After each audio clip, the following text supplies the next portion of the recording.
When you send a message, it feels like magic. Instant, invisible, a few taps, a quick thought, and your words seem to leap across the world in a heartbeat. It's so effortless, we rarely stop to wonder how it all truly works. But the reality is far more physical. Behind every message, there's a vast, tangible infrastructure, miles of cable, intricate machinery, and the hands of countless engineers. Your words become pulses of light, plunging into cables on the ocean floor. Each message is transformed into flashes that travel at nearly the speed of light, racing through glass thinner than a strand of hair. These cables, no thicker than a garden hose, stretch across continents, weaving through the cold, dark abyss. They cross mountains, valleys, and trenches deeper than Everest is tall. Your message races past bioluminescent creatures and underwater mountains, traveling thousands of miles in total darkness.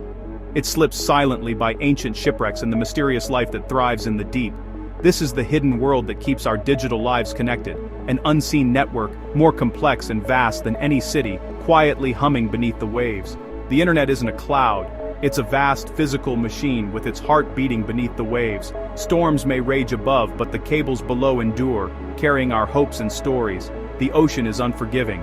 Landslides, anchors, even curious sharks threaten these vital links. Every day the cables face dangers both natural and man-made, yet they persist. Yet specialized ships work tirelessly to repair and expand this network, keeping the world online. Teams of experts brave rough seas and long nights to ensure the connections never falter. Next time you video call a friend overseas, imagine that pulse of light on its epic voyage. It's a journey that happens in milliseconds, but spans continents and oceans. It's a journey that connects you not just to another person, but to a world of engineering wonders beneath the sea. Every connection is a triumph of science, teamwork, and imagination. This is the story of the internet's physical body, a nervous system for our planet, a web that links every continent, every city, every home, every message, every call, every video is a testament to human ingenuity. Each moment online is made possible by decades of innovation and relentless curiosity. The cables endure, silently carrying our lives across oceans. They are the silent guardians of our digital age, working tirelessly in the dark. So, as you scroll, remember, the real magic is deep below, in glass and light. The next time you connect, think of the journey your data takes and the marvels that make it possible. The internet story is written in the silent, secret heart of the ocean. It's a tale of adventure, risk, and discovery, unfolding far beneath the surface. It's a journey that changed the world. From the first telegraph cables to today's lightning-fast fiber optics, this network has shaped our lives in ways we're only beginning to understand, and it's only just begun. The next chapter of this journey is still being written, every time you connect. At the core of our global network are fiber optic cables, tunnels for light, not electricity. Inside each armored cable are glass fibers, thinner than a hair, carrying data as laser pulses. These pulses travel at nearly light speed, bouncing inside the glass by total internal reflection. This lets information cross continents with minimal loss. The cables are protected by steel, copper, and plastic to survive the ocean's pressure and hazards. Repeaters spaced along the cable boost the signal so your data arrives clear and strong. Over 98% of international data moves through these undersea arteries. They make real-time video calls and global markets possible. Without them, our connected world would grind to a halt. These invisible threads are the true foundation of modern life. The internet's backbone is buried in the ocean silt, and it's what keeps our world running. Despite this vast network, billions remain offline. The internet often fails to reach remote villages or isolated homes. The main barriers: cost and geography. Laying fiber is expensive and labor-intensive, especially for small rural communities. Companies focus on cities, where one cable serves thousands, not remote areas with few customers. Geography can be brutal. Mountains, rivers, forests, and deserts make cable laying nearly impossible. For island nations or deep rainforest communities, a physical connection is a logistical nightmare. This digital divide isn't just inconvenient, it blocks access to education, healthcare, and opportunity. The last mile problem is a social and economic barrier, not just a technical one. For many, the information superhighway rushes by, just out of reach. Billions are left standing on the roadside, disconnected. The challenge is real and urgent. For decades, the answer to connecting the world was simple: lay more cable. Massive networks of fiber optic lines were stretched across continents and oceans, weaving a digital web that brought millions online. But for the disconnected, those in remote villages, on distant islands, or deep in the mountains, that wasn't enough. The digital divide persisted, leaving entire communities cut off from the modern world. So, we looked up to space, searching for a way to bridge the gap that cables couldn't cross. Satellites have long broadcast TV and weather, beaming signals across continents and oceans, connecting people in ways cables never could.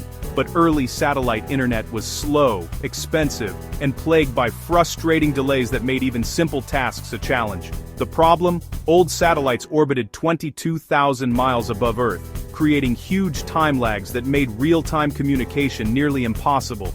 Geostationary satellites are great for TV, where a few seconds delay doesn't matter, but terrible for real-time internet, where every millisecond counts for video calls, gaming, and business. Signals had to travel 44,000 miles round-trip, up to space and back, introducing delays that made smooth conversations and fast responses impossible. For millions, that meant video calls dropped, games lagged, and the promise of global connection remained out of reach. To truly connect the unconnected, we needed a new approach, one that reimagined how we use the sky. The solution: bring satellites much closer to Earth, into low Earth orbit, slashing the distance signals must travel. A technological shift was coming, one that would change our relationship with the sky, and redefine what's possible for billions. The next chapter in global connectivity wouldn't be written in the ground, but in the stars, as thousands of satellites began to orbit above. The dream of fast, universal internet was about to take flight, promising to reach even the most remote corners of the planet. The sky was about to get crowded, as new constellations of satellites raced to connect us all. And everything about how we connect, communicate, and share our world was about to change forever. The breakthrough? Low Earth Orbit, or LEO, satellites, thousands of them, just a few hundred miles above our planet, circling at incredible speeds. These satellites form a new kind of network, one that's closer to us than ever before, and that proximity is a game changer. Being closer to Earth slashes the time it takes for signals to travel back and forth, dramatically reducing latency. This means internet from space can now be fast, responsive, and reliable, something that was never possible with older, higher-orbit satellites. Suddenly, satellite internet could rival fiber connections.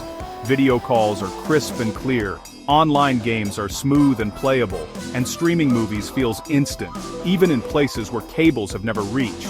But there's a catch. LEO satellites move quickly across the sky, so you need a whole constellation working together to provide seamless, uninterrupted coverage as each one passes overhead. That's why companies like Starlink, OneWeb, and Amazon's Project Kuiper are racing to launch satellites by the thousands, building vast networks in orbit. Each new launch brings us closer to a truly connected world. On the ground, your satellite dish is always at work, automatically tracking and switching between satellites overhead to keep your connection strong and steady, no matter where you are. This creates a global mesh of connectivity, blanketing even the most remote deserts, mountains, and islands with high-speed internet, places that have always been left behind. The new space race isn't for the moon or Mars, it's for the skies above our heads as companies compete to build the infrastructure of tomorrow. The future of connectivity is being built in orbit, high above the cities and countryside where satellites quietly link the world together. For the first time, the internet could truly reach everywhere, connecting school children in rural villages, doctors in remote clinics, and families in isolated homes. The digital divide, which has separated communities for decades, might finally close, opening up new opportunities for millions.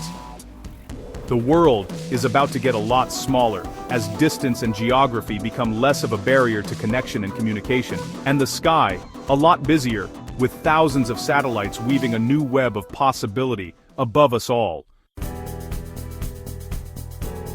Starlink, from SpaceX, leads this new era, launching satellites in batches, building a web in the sky. Each satellite is small but powerful, equipped with antennas and lasers to talk to each other. Data can leap from satellite to satellite, crossing the globe faster than through undersea cables. For long distances, space internet could even beat fiber in speed. This isn't just for rural homes, it's a game changer for scientists, traders, and disaster zones. Starlink's promise: high-speed, low-latency internet anywhere with a clear sky. For many, it's not just an upgrade, it's a revolution. The digital divide could finally close, not by digging, but by reaching for the stars. Access, opportunity, and connection, delivered from orbit. The future is here and it's overhead. The sky is now part of our network. But this new sky comes with a cost. Thousands of satellites change our view of the night. Astronomers see bright trails ruining their observations. Satellites reflect sunlight, creating moving points of light that disrupt science and stargazing. Space is getting crowded, raising fears of collisions and debris. The Kessler syndrome. A chain reaction of crashes could trap us on Earth, making orbits unusable for generations. Companies are trying to make satellites less reflective and easier to de-orbit. But the risks are real. We're running a global experiment with unknown consequences. The night sky, once pristine, is filling with artificial stars. We're trading cosmic wonder for connectivity. The balance is delicate, and the stakes are high. The future of the sky is in our hands. We face a defining choice: connect humanity, or protect the night sky. The internet is essential. Denying access means denying opportunity. Satellite constellations could finally bridge the digital divide, but the night sky is our shared heritage, a source of wonder and science. Filling it with satellites is a loss for everyone. The challenge: deploy technology responsibly, with global cooperation. Make satellites darker, manage space traffic, treat orbit as precious. Innovate with wisdom, don't lose sight of what we're risking. The goal isn't to stop progress but to guide it. Imagine a world where every child can connect online and still see the Milky Way at night. This is the great choice of our time. Connect our world without losing the cosmos. The future depends on how we balance these ideals.